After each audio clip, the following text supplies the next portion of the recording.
Hello friends, welcome to kids learning orchard. आज हम फिर से एक स्टोरी जिसका नाम है ट्रू फ्रेंडशिप उसका ट्रांसलेशन करेंगे और उसके जो डिफिकल्ट वर्ड्स हैं उनके बारे में उनका मीनिंग समझेंगे और वर्ड बाय वर्ड और जो भी इसमें ग्रामर यूज की गई है उसको भी अच्छे से समझेंगे। तो चलिए हम लोग स्टार्ट करते हैं स्टोरी पढ़ना। ट्रू फ्रेंडशिप, ट्रू मतलब होता है सच्ची और फ्रेंडशिप मतलब होता है दोस्ती। तो ये दो सच्चे दोस्तों की कहानी है। There were two friends, there मतलब वहां, थे वर मतलब थे, टू फ्रेंड्स दो फ्रेंड्स, यानी वहां दो दोस्त थे। किसी जगह की बात हो रही है कि वहां दो दोस्त थे।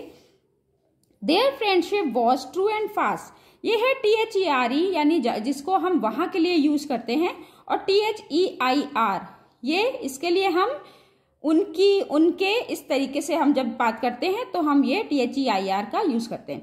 तो उनकी फ्रेंडशिप उनकी दोस्ती वॉज थी, ट्रू मतलब सच्ची, एंड फास्ट और तेज। यहाँ फास्ट का मतलब तेज से नहीं है, यहाँ फास्ट का मतलब गहरी से है कि बहुत अच्छी थी। Which was an example of for others, which मतलब जो थी, एन एग्जाम्पल क्योंकि एग्जाम्पल जो है वो वॉवेल साउंड ई से शुरू हो रहा है तो यहाँ पर एन लगा हुआ है। तो एन एग्जाम्पल एक उदाहरण थी, फॉर अदर्स, फॉर यानी के लिए, अदर्स मतलब दूसरों के। तो उनकी दोस्ती सच्ची और बहुत अच्छी थी जो कि दूसरों के लिए एक उदाहरण थी। अनफॉर्चुनेटली, अनफॉर्चुनेटली का मतलब होता है दुर्भाग्यवश या दुर्भाग्यपूर्ण। दे फेल, वे फेल आउट, फेल आउट का मतलब होता है किसी चीज से बाहर निकल जाना। तो यहाँ पर दोस्ती से बाहर निकल जाने की बात हो रही है, यानी दोस्ती के टूटने की बात हो रही है, दोस्ती के खत्म होने की बात हो रही है। तो दे फेल आउट, अनफॉर्चुनेटली दुर्भाग्य से वे खत्म हो गई। क्या मतलब उन्होंने खत्म कर ली। ड्यू टू सम, ड्यू मतलब है कारण और सम मतलब है किसी। मिसअंडरस्टैंडिंग, मिसअंडरस्टैंडिंग का मतलब होता है गलतफहमी। तो दुर्भाग्य से किसी गलतफहमी के कारण वह उस दोस्ती से बाहर हो गए या उनकी दोस्ती खत्म हो गई। देयर रिलेशन सोर्ड, उनके जो रिलेशन थे या उनके जो संबंध थे, रिलेशन का मतलब होता है संबंध, सोर्ड, सोर का मतलब होता है खट्टापन आ जाना या खट्टा। सोर्ड मतलब यहाँ पर खट्टे हो गए, एंड उनके जो संबंध थे खट्टे हो गए, and they became enemies, and मतलब और, दे यानी वे, बिकेम हो गए या बन गए, एनिमीज दुश्मन। तो उनके रिलेशन खट्टे हो गए या उनके संबंध खट्टे हो गए और वे एक दूसरे के शत्रु बन गए। Now they even hated the site of each other, अब वे, इवन हेटेड का मतलब है यहाँ पर, हेट का मतलब होता है घृणा, घृणा तक, इवन का मतलब है ऐसा तक, तो घृणा तक, the site of each other यानी साइट ऑफ, साइट का मतलब है देख कर, ईच अदर यानी एक दूसरे को, ईच अदर का मतलब होता है एक दूसरे को। तो वे अब एक दूसरे की झलक देखकर, झलक यहाँ पर साइट का मतलब है देखकर, झलक देखकर घृणा तक करने लगे थे एक दूसरे से। मतलब पहले तो इतनी अच्छी दोस्ती थी, अब एक दूसरे की झलक देखकर ही उनको एक दूसरे से घृणा तक हो गई थी। The people of village were puzzled, the people लोग, ऑफ द विलेज गांव के लोग, वर थे, पजल्ड मतलब हैरान, मतलब उनको कुछ समझ नहीं आ रहा था, हैरान, at their sudden enmity, at their उनकी, सडन मतलब अचानक से, सडन का मतलब होता है अचानक होने वाली कोई चीज, एनिमिटी का मतलब होता है शत्रुता।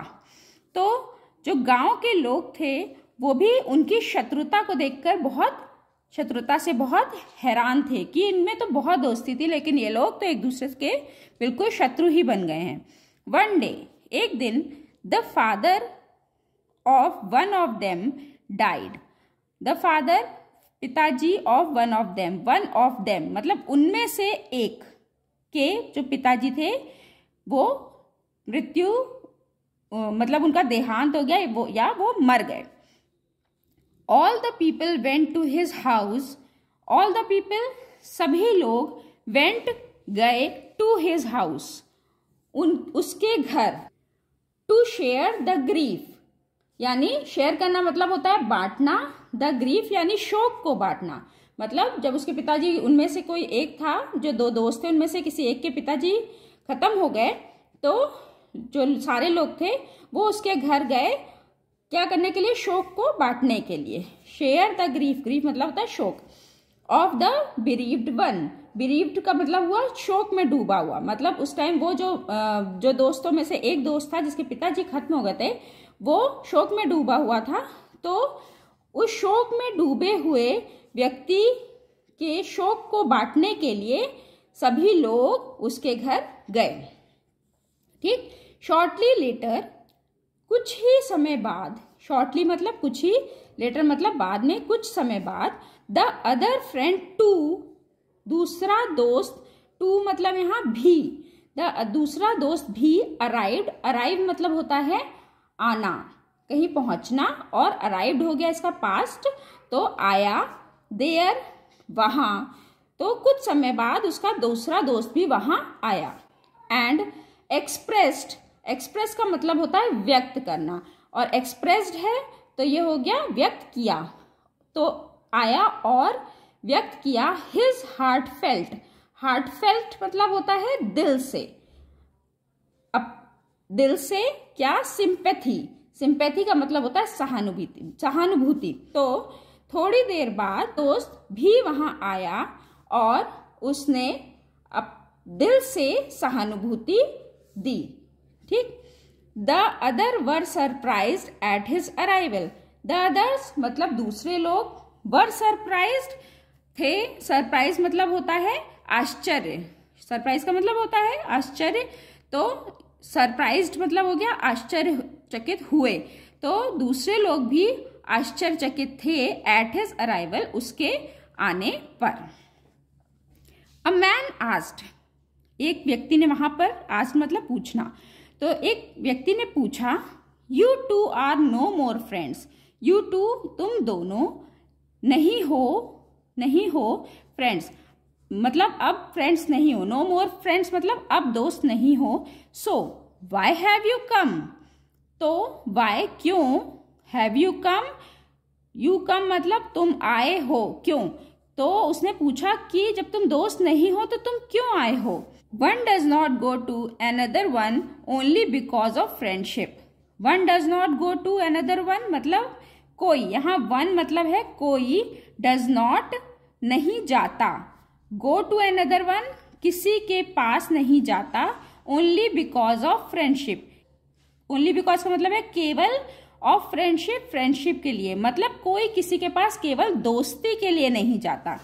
ह्यूमन ड्यूटी ऑल्सो काउंट्स, यानी ह्यूमन ड्यूटी का मतलब हुआ यहाँ इंसानियत को भी हमें गिनना चाहिए, मतलब इंसानियत भी कोई चीज होती है, केवल दोस्ती की वजह से ही तो कोई किसी के पास नहीं जाता ना, केवल एक इंसानियत भी एक चीज होती है, तो इंसानियत को भी हमें गिनना चाहिए, यानी ध्यान में रखना चाहिए।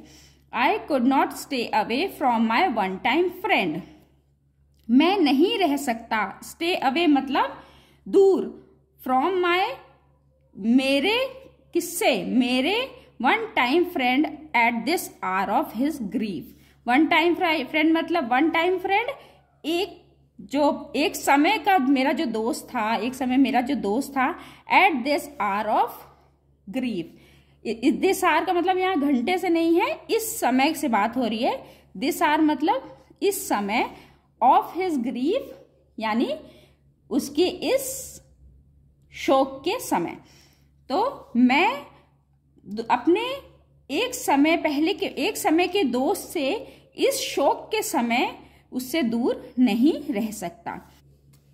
तो इस कहानी में बताया गया है कि सच्ची दोस्ती वो होती है कि अगर किसी की उस दोस्ती में कोई खटास आ जाए, या उन दोस्तों में, सच्चे दोस्तों में कोई लड़ाई झगड़ा भी हो जाए, परंतु अगर आगे चलकर भविष्य में कभी भी कोई भी दूसरे को मुसीबत आती है दूसरे के साथ में, तो उसका जो दोस्त है, जो पहले दोस्त थे, वो उसकी पास जरूर उस मुसीबत के समय होंगे, वही होती है सच्ची दोस्ती।